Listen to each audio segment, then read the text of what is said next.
for own thinking. We have a set of questions. I'll read the questions and I'll discuss the points here. Set A is with respect to find out whether the following transactions can be included under the contract of sale. So you are asked to check whether this is a contract of sale. Is it okay? அப்படின்னா இது sale of goods ஆக்டில் வருமானு கேட்குறாங்க, right? Because contract of sale is a major object under the sale of goods act. Let me go one by one. The first one, here X agreed to sell 100 shares to Y for rupees 10,000. Yes, shares வந்து goods, it will come under contract of sale. Okay, tick பண்ற. Second, X agreed to sell his building for rupees 1 lakh to Y. Building வந்து goodsல வராதுல்ல, immobile in nature. No, this is not a contract of sale. goodsங்கிற definitionல வரல. Third, X agreed to exchange with Y. X agreed to exchange with Y 100 kg of rice valued at rupees 20 per kg for 200 kgs of wheat. So exchange of rice and wheat. Rice பத்தின description என்னன்னா 20 rupees per kg கொடுத்திருக்காங்க and for 200 kgs of wheat. rice ஓட விலை வந்து 20 rupees per kg for 200 kgs of wheat valued at 12 rupees per kg. Okay, and difference இருக்கும்ல, இதுக்கும் நான் difference இருக்கும்ல, அந்த டிஃபரன்ஸ் வந்து கேஷாக பே பண்ணிடுறேன். இது வந்து கான்ட்ராக்ட் ஆஃப் சேலில் வருமானா எசென்ஷியல்ஸ் ஆஃப் கான்ட்ராக்ட் ஆஃப் சேலில் 5 பாயிண்ட்ஸ் பார்த்தோம். அதில் ஒன் ஆஃப் த பாயிண்ட் வந்து வித் ரெஸ்பெக்ட் டு ப்ரைஸ் பார்த்துருப்போம். அதில் partly with respect to goods, partly with respect to price இருந்தால் வரும்னு பார்த்தோம். எக்ஸ்சேஞ்ச்னா நார்மலாக எக்ஸ்சேஞ்ச் வராது, but partly with goods and partly with price இருந்தா வரலாம். Is it okay? Here if you check exchange of rice with wheat, அப்ப ரைஸ்க்கு பதிலா wheat, difference வந்து என்ன பண்றாங்க, cashல தராங்க. difference வந்து cashல தராங்க. Yes, so this is 100 kg, so 100 into 20 rupees இல்லையா, so 2000 rupees, whereas here 200 kgs into 12 rupees, so 2400 rupees. அப்ப difference வந்து 400 rupees எதுல வந்துரும், cashா வந்துரும். 2000 rupees wheat and 400 rupees cash out. So partly in goods and partly in price, yes, is valid. So this is a valid contract of sale, right? So this is the third one. Fourth one, X agreed to transfer some jewellery to his prospective wife. So X to X's wife out of love and affection. See, husband wife kitta because of love and affection transfer பண்றாருன்னா this is not a sale. When we talk about sell, the essentials are important. There should be two parties, one is a buyer and one is a seller. இங்க ட்ரான்ஸ்ஃபர்னாலே buying and selling வரணும்னு அவசியம் இல்லை. Transfer is different. என் கையில் என்னோட ப்ராப்பர்ட்டியாக இருக்குது, உங்களோட ப்ராப்பர்ட்டியாக இருக்குன்னா அது கிஃப்டாக இருக்கலாம். இங்கே ப்ராப்பராக வந்து லவ் அண்ட் அஃபெக்ஷன் சொல்லியிருக்காங்க, இது கிஃப்டாக தான் இருக்கணும். ஸோ இங்கே வந்து ப்ரைஸ் கன்சிடரேஷன் இல்லை, லவ் அண்ட் அஃபெக்ஷன்லாம் ட்ரான்ஸ்ஃபர் பண்ணுறாங்க. So this is not under contract of sale. Is it okay? So this is fourth one, right? This is fourth one. Let me go for the fifth one. X agreed to buy a painting from an artist. Yes, வாங்கலாமே. Painting is a goods then. Yes, this is a valid contract of sale. Let me have a tick. So fifth is done. Let me have here continued with respect to sixth one. X supplied a piece of cloth to a tailor to stitch a suit for him. The tailor agreed to supply lining materials and buttons. Yes, கொஞ்சம் கேர்ஃபுல்லாக பார்க்கணும். ஒரு Taylor கிட்ட ட்ரெஸ்ஸை stitch பண்ண கொடுத்தீங்கன்னா அது contract of sale இல்லை. நீங்கள் சேல் பண்ணல, அவருக்கு குட்ஸ் உங்களோட தான், அவரோட சர்வீஸை மட்டும் நீங்கள் எடுத்துக்கிறீங்க. அவர் வந்து நல்லா ஸ்டிச் பண்ணி தருவார், சர்வீஸ் எடுத்துக்கிறீங்க. ஆனால் டெய்லர் வந்து இங்கே என்ன பண்ணுறாருன்னா லைனிங் மெட்டீரியல் பட்டன்ஸ் எல்லாம் அவர் சப்ளை பண்ணுறாரு. அப்போது நீங்கள் லைனிங் மெட்டீரியல் வந்து அவர்கிட்ட வாங்குறீங்க, பட்டன் அவர்கிட்ட வாங்குறீங்கன்னு அர்த்தம். கிளாத் நீங்கள் ஸ்டிச் பண்ண கொடுத்தாலும் லைனிங் மெட்டீரியல் யார் பண்ணுறா, அவர் தான் வாங்கி தராரு. Okay, the tailor agreed to supply lining materials and buttons. நானே most of the dresses நீங்கள் ஸ்டிச் பண்ணும்போது பார்த்துருக்கீங்க, பட்டன் இந்த டிசைன் நானே வச்சுட்டேன் மேடம், லைனிங் மெட்டீரியல் நானே வச்சுட்டேன். அப்போ he actually is selling the material, right? So this is a proper contract of sale, right? பார்க்கறதுக்கு சர்வீஸ் மாதிரி இருக்கும், பட் கொஞ்சம் difference. Let me go for the next one. X agreed to pledge his goods valued at rupees 1 lakh with Y. Pledging வராதுப்பா, pledging, mortgage இதெல்லாம் வராதுன்னு பார்த்துட்டோம். So this is not a contract of sale. Is it okay? So this is with respect to A, to check whether contract of sale. Let me go with respect to the next heading, B. B says find out whether the following contracts of sale amount to sale or agreement to sell. Yes, beautiful on a heading. You have to check whether this is sale or you have to check whether this is agreement to sell. Sale or agreement to sell check பண்ணும். இதுக்கு நீங்கள் குட்ஸோட nature பார்க்கணும்னு சொல்லியிருந்தேன். Goods 3 types of குட்ஸாக classify பண்ணலாம். One is existing goods, okay, one is future goods and one is contingent goods. Okay, future and contingent goods. Existing goods இருந்தால் சேலில் வரலாம், future and contingent goods இருந்தால் agreement to sell தான் வரும். இன்னொரு point, சேலில் existing குட்ஸாக மட்டும் இருந்தால் மட்டும் பார்த்தாது, சம்டைம்ஸ் இது இமீடியட் சேல் வரலன்னு வச்சுக்கோங்களேன், இமீடியட் ஓனர்ஷிப் ட்ரான்ஸ்ஃபர் வரலன்னு வச்சுக்கோங்களேன், எக்ஸிஸ்டிங் குட்ஸாக சேலில் வரணும்னு அவசியம் இல்லை, கொஞ்சம் கேர்ஃபுல்லாக பார்க்கணும். சேல்னா எக்ஸிஸ்டிங் குட்ஸாக ஃபியூச்சராக கண்டிஜென்ட் குட்ஸாக முதல்ல குட்ஸை கிளாஸிஃபை பண்ணுங்கள். எக்ஸிஸ்டிங் குட்ஸில் வந்தால் சேலில், ஃபியூச்சர் அண்ட் கண்டிஜென்ட்னா அக்ரிமெண்ட் டு செல்ல போட்டுக்கலாம். இந்த கேஸில் மட்டும் கொஞ்சம் கேர்ஃபுல்லாக இருக்கணும், ஏன்னா இமீடியட் ட்ரான்ஸ்ஃபர் ஆஃப் ஓனர்ஷிப் வந்தால் தான், ஈவன் தோ எக்ஸிஸ்டிங்காக இருந்தாலும் டெலிவரபிள் ஸ்டேட்டில் இல்லை பார்த்தோம்ல, ஸோ அந்த கேஸில் இமீடியட் ஓனர்ஷிப் ட்ரான்ஸ்ஃபர் ஆக முடியாது. ஸோ அதை கொஞ்சம் செக் பண்ணணும். ஓகே, பார்க்கலாம். Will go one by one. So we have 4 questions here. Let me go for the first one. First one, X entered into a contract for sale entire crop of rice cultivated in his farm.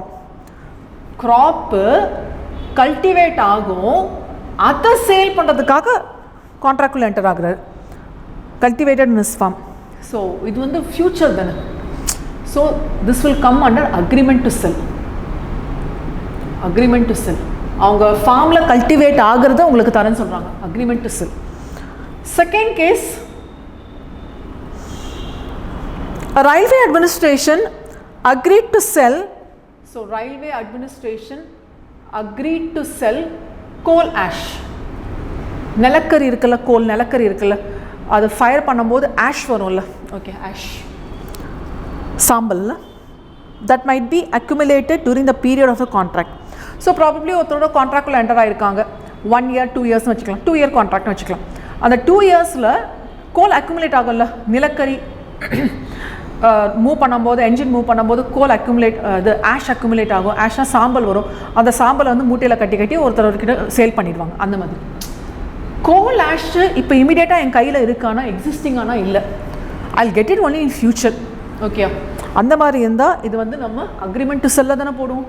S, this will come under agreement to sell, right? So hope it is clear. Let me go for the third one.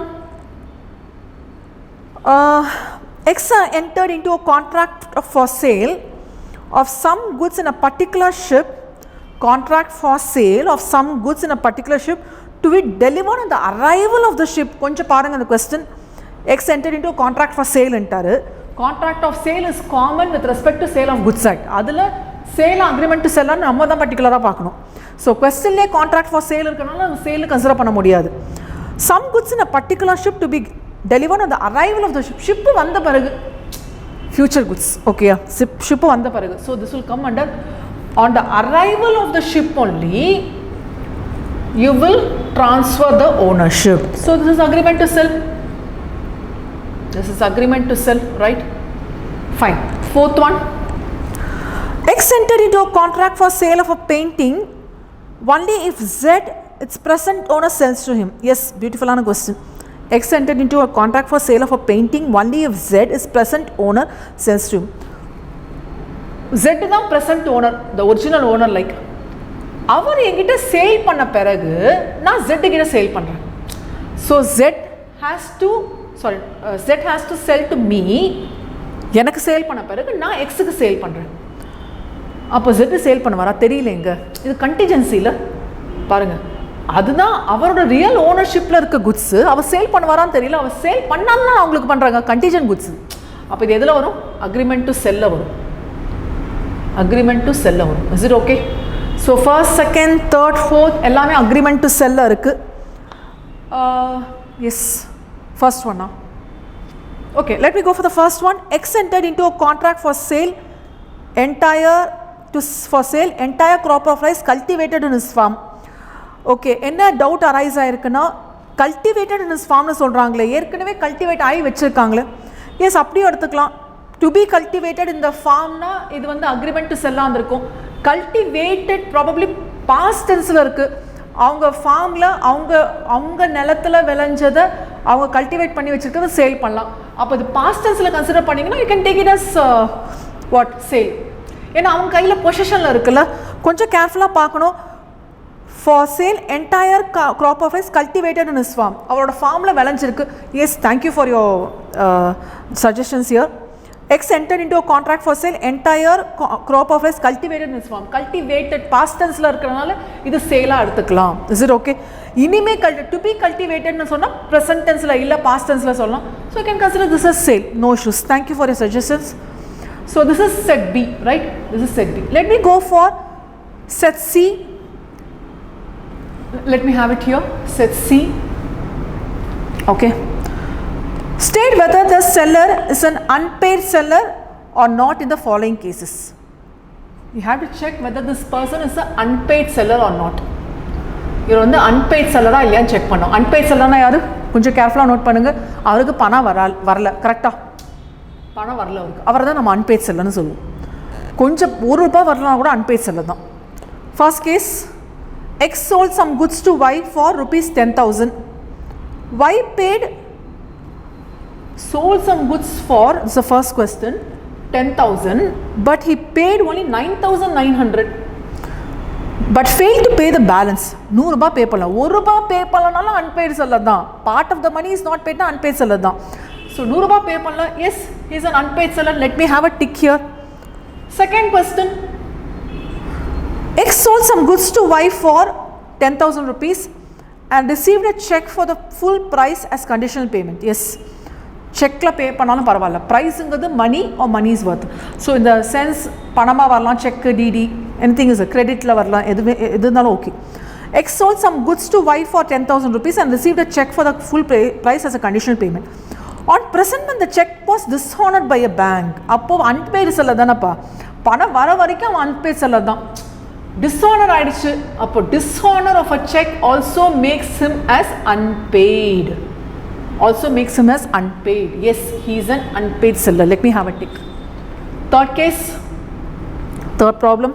X sold some goods to Y for ₹10,000 on a credit of 1 month. 1 month has not yet expired. Credit now யோசிக்கணும். 1 month இல்ல 3 months credit period கொடுத்துருக்கீங்க. credit period expire ஆகலைன்னா seller அன்பெய்ட்னு சொல்லக்கூடாது. C, unpaid செல்லர்னாலே பணம் வராத செல்லர்னு வச்சுக்கக்கூடாது. Credit period இருக்குல்ல, credit period முடிஞ்சு அந்த டியூ டேட் முடிஞ்சு பணம் வரலனா தான் நம்ம என்ன சொல்ல முடியும்? அன்பெய்ட் சொல்ல முடியும். So 1 month has not yet expiredனா you cannot call him as unpaid seller. not expired இல்லை, முடியல அந்த பீரியடு, அப்போ not an unpaid seller. No answer, right? Fourth one. Let me go for the fourth one. X sold some goods to Y for ₹10,000 on credit of 1 month and 1 month has expired and the price remains unpaid. Yes, expire ஆயிடுச்சு and the price is also not paid. Price not paid. Obviously, yes, he is an unpaid seller. I'll put a tick mark, right? The last question, fifth one, under the set C. X sold some goods to Y for ₹10,000 on a credit for 1 month. Y became insolvent during the period of credit. ஆமாம், insolvent ஆனாலும் அவருக்கு பணம் வரல. S, insolvent ஆனாலும் பணம் வரல, அப்போ still he's an unpaid seller. இவர் தான் இன்சால்வெண்ட் ஆகிட்டாரமே, பணம் தான் இவர்கிட்டேருந்து வராதே. ஆமாம், வராது தான் இவர்கிட்டேருந்து. ஆனால் என்னென்னா, இன்சால்வெண்ட் ஆன பிறகு பையரோட அஃபிஷியல் ரிசீவர் ஒரு அசைனி வரும்ல, அஃபிஷியல் ரிசீவர் இருப்பாங்க, அசைனின்னு சொல்லுவோம். இவங்க வந்து யாருக்கு வந்து இந்த பையர் பணம் தர வேண்டியதுன்னு பார்ப்பாங்க. அப்போ இவருக்கு பணம் வரும்ல, அப்போ அன்பெய்ட் செல்லருங்கிறது இருக்கும். So this is with respect to set C. So we have done with for own thinking. Let us continue with the choose the best answer.